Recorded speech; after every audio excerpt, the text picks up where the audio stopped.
Nakarating na sana kami sa Nabal, kaso ito yung nangyari sa amin.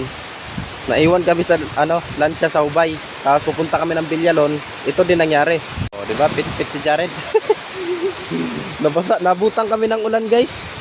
Pambihira yan. Pupunta sana kami ng Villalon. Kaso lumakas yung ulan.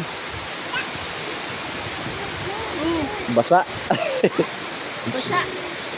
Basa ang brum-brum? Pambihira yan. Basa brum-brum. Malaki na to alon. Malaki na yung alon na yan. Dong ulan dong? Uwan? Uwan no. Lah. Ugma pa ta makalarga dong. Grabe lakas ng ulan. Ang bilis binaha dito. Yan. Papuntang dagat yan. Yan.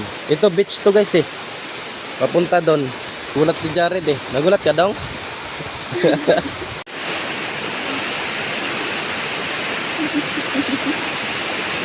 Aking kasama, pit-pit na. Ito, kung naka-Hilux pa lang, wala na. Nakarating na tayo sa Villalon. Kaya may motor natin. Halatang naka-stock. Pero really butterball niya. Pero pit-pit oy. Na, Jared. Nang dudong. Lalong lumiit yung mata.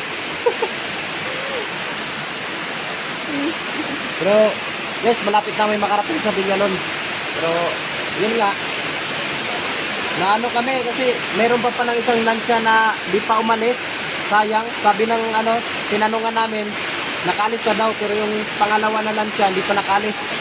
At nakarating na kami. Ang ginawa lang namin dito sa Nabal, nagkikain. Ayan, kub-kub. Si Jared tulog.